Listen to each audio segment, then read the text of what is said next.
दोस्तों, इस वीडियो में हम बात करेंगे एसआईआर के बारे में। सो प्लीज वीडियो को लास्ट तक जरूर देखना एंड स्किप करने की कोई भी जरूरत नहीं है, जिससे कि हम एसआईआर से संबंधित सभी डाउट को क्लियर कर सकें। सो बेसिकली एसआईआर की फुल फॉर्म होती है स्पेशल इंटेंसिव रिवीजन। इसका मकसद वोटर लिस्ट को पूरी तरह से अपडेट करना और जितनी भी त्रुटियां हैं, जितनी भी गलतियां हैं, उनको दूर करना। जैसे नए रजिस्ट्रेशन करना, अयोग्य वोटरों को हटाना और जो योग्य वोटर हैं उनके नाम जोड़ना और इसके साथ ही साथ नामों की शुद्धता को सुनिश्चित करना। अब सवाल यह है कि अयोग्य वोटर कौन से हैं? अयोग्य वोटर वो वोटर जिनकी मृत्यु हो चुकी है और उनके नाम आज भी वोटर लिस्ट में शामिल हैं, तो उनके नामों को हटाया जाएगा। और इसके साथ ही साथ जो अवैध प्रवासी हैं, जैसे बांग्लादेश और म्यांमार से आए हुए घुसपैठिए, उनकी जांच करके उनको बाहर निकालना। और अगर आप म्यांमार या बांग्लादेश से आए हुए अवैध प्रवासी नहीं हैं, तो आपको बिल्कुल भी परेशान होने की जरूरत नहीं है। अब सवाल यह है कि क्या पहले भी एसआईआर हो चुका है? तो जवाब है जी हाँ, इससे पहले भी एसआईआर हो चुका है और जो लास्ट टाइम एसआईआर हुआ था वो सन 2003 में हुआ था।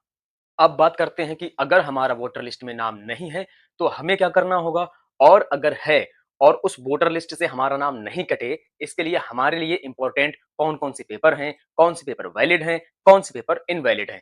वेट करिए, सब कुछ बताऊंगा।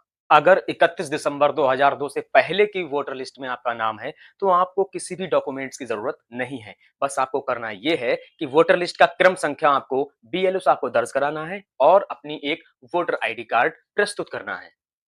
अब अगर आपका नाम 2002 के बाद वोटर लिस्ट में जुड़ा है, तो इसके लिए एक प्रावधान ये है कि आपके पेरेंट्स में से किसी एक का नाम 2002 से पहले की वोटर लिस्ट में होना चाहिए। हम जानते हैं कि पहले चरण की एसआईआर बिहार में कंप्लीट हो चुकी है। अब दूसरे चरण की एसआईआर 12 स्टेट में शुरू होनी है, जो कि 4 नवंबर से शुरू हो चुकी है। ये राज्य हैं उत्तर प्रदेश, मध्य प्रदेश, राजस्थान, केरल, तमिलनाडु, लक्षद्वीप, अंडमान निकोबार द्वीप समूह, गोवा, गुजरात और पश्चिम बंगाल।